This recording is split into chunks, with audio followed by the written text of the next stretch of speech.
Bom dia, pessoal. Hoje nós vamos abordar um assunto chamado metodologias ativas, onde o trabalho foi constituído por mim, Leandro Oliveira, e por Maria de Fátima. Eu fiquei por apresentar os nossos trabalhos. Pois bem, como é que se dá o processo de aprendizagem dos alunos? Segundo os pesquisadores, 10% é através do que lemos, 20% através do que ouvimos, 30% através do que vemos, 50% sobre o que vemos e ouvimos, 70% do que nós falamos e 90% do que falamos e, acima de tudo, do que fazemos. Mas o que são realmente metodologias ativas de aprendizagem? Um dos conceitos, a gente poderia dizer que são quando os professores conhecem diversos meios de ensinar e aprender que podem ser considerados como um tipo de metodologia, ainda que não sejam rotuladas ou conhecidas por essa expressão.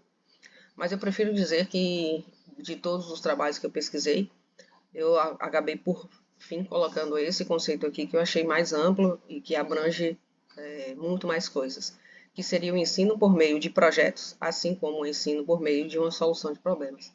São exemplos típicos de metodologias ativas de aprendizagem. Esse conceito abarca e contempla muito mais a forma de aprendizagem.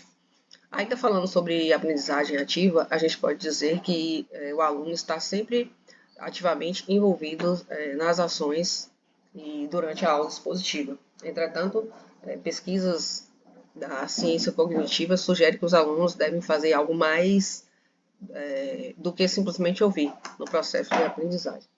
Isso é posto por Jones em 93.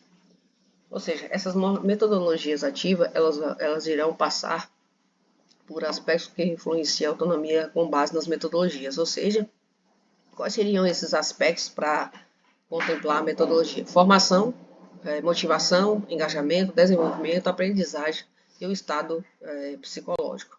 Mas não é algo tão simples assim. Temos alguns dilemas a serem superados. Ou seja, como formar estudantes ativos? O que ganharemos se nós dedicarmos a formar estudantes ativos? Há um risco nisso? Podem ocorrer perdas? Que tipo de dificuldades teremos que enfrentar para formar estudantes ativos? Os ganhos compensam os esforços para a mudança? Quais são as novas funções que o professor e a escola devem desempenhar na formação de alunos ativos? Ou seja, isso são apenas alguns dos desafios, das problemáticas que os professores e os alunos devem enfrentar no processo de metodologias ativas. E como é preciso avaliar todos esses danos, a gente poderia dizer que para minimizar essas adversidades, a gente poderia ver o grau de compreensão das metodologias ativas. As metodologias já adotadas elas se aproximam, na verdade, do processo de aprendizagem dos alunos, da realidade de cada aluno, e verificar também o grau de aceitabilidade do corpo docente, ou seja, é uma série de fatores, não é só a escola, tem que englobar a escola, a metodologia a ser estudada, e se essa metodologia estudada vai estar dentro, vai contemplar o processo de aprendizagem dos alunos.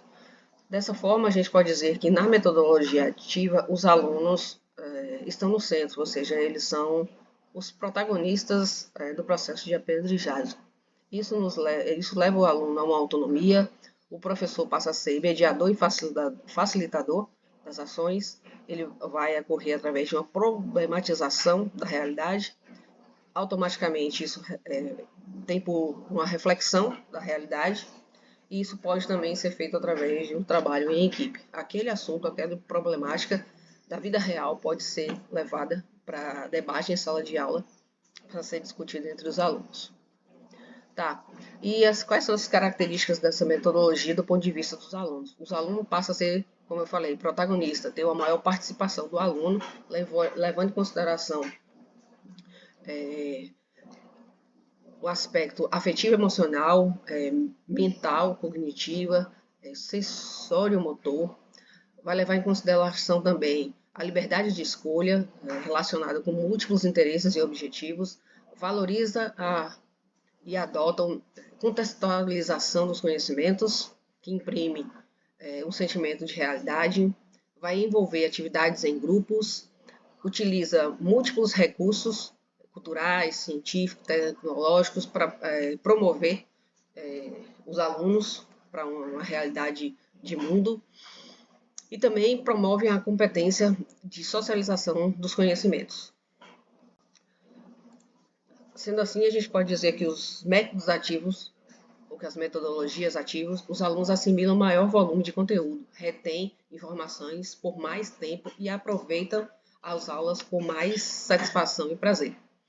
E é importante essa figura aí ao lado, é importante salientar que a questão do professor e do aluno, eles estão no mesmo plano horizontal, eles trabalham juntos para promover um conhecimento, ou seja, o professor passa a ser um instrutor que vai levar a conceituação, a absorção de conhecimentos, aplicação prática e devolução, levando assim novas descobertas. E essas descobertas, por sua vez, vai extrair conceitos, compartilhar experiências, vivenciar, experimentar, perceber e refletir sobre as práticas do dia a dia.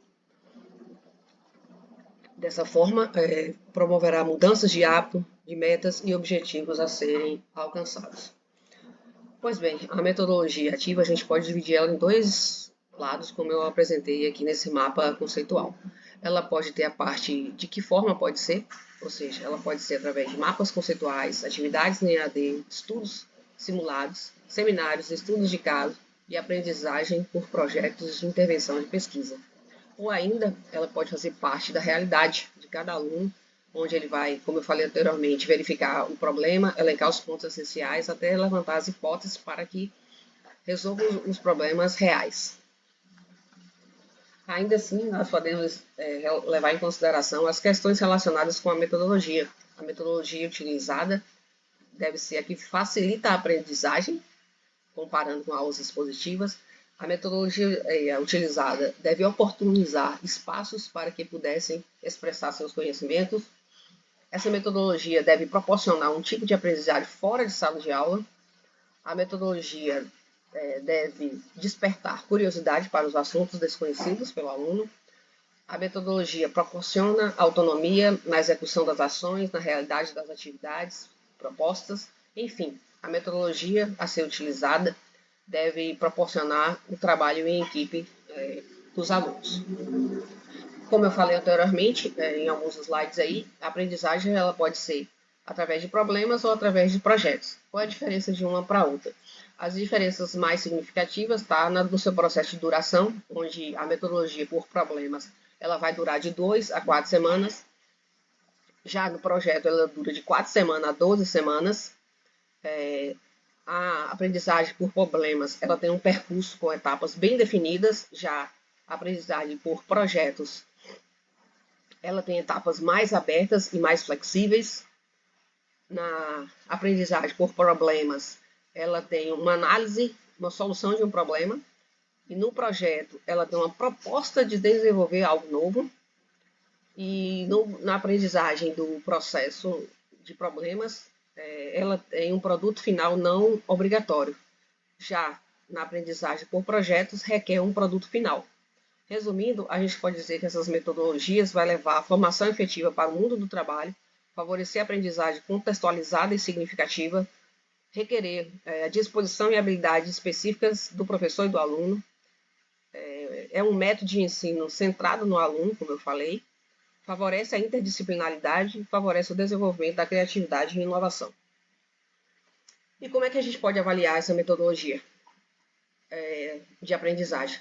É através de um processo, consequentemente, de um caráter contínuo, cumulativo e sistêmico, e não episódico, ou seja, uma prova escrita, uma prova prática, algo tradicional.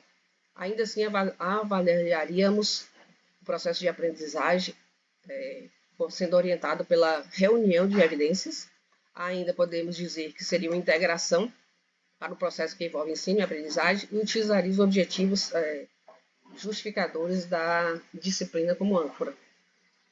Resumindo, a gente pode dizer que a gente pode avaliar as metodologias ativas por 3 esferas: a diagnóstica, a formativa e a somativa, onde a diagnóstica ela evidencia as experiências pessoais e profissionais dos estudantes, evidencia o repertório e a capacidade de raciocínio do estudante, evidencia o campo semântico do vocabulário dos alunos, faz o mapeamento do domínio do conteúdo e ela ajuda a elaborar um plano de ensino-aprendizagem. Já no processo de aprendizagem avaliativo denominado de formativa, ela identifica os problemas de aprendizagem, tentando minimizar as deficiências anteriores que o aluno pode ter tido. Ela aperfeiçoa as práticas didáticas, evidencia ações relacionadas aos objetivos dos educandos, ela retroalimenta o processo de ensino-aprendizagem. E, por fim, um outro método que poderia avaliar essas metodologias seria a somativa, que evidencia os resultados alcançados pelo estudante, tendo como referência os objetivos educacionais estabelecidos no plano de ensino e aprendizagem e validar decisões relativas à decisão de aprovar ou reter os estudantes. Sendo assim, a gente finaliza aqui deixando que fica claro que nesse processo de ensino-aprendizagem por metodologias ativas é um processo onde professor e aluno estão no mesmo plano, ou seja, um plano horizontal, e o processo é contínuo, levando em consideração todo o arcabouço de conhecimento que cada pessoa tem e traz consigo ao longo da sua história. Era só isso, muito obrigado, até a próxima.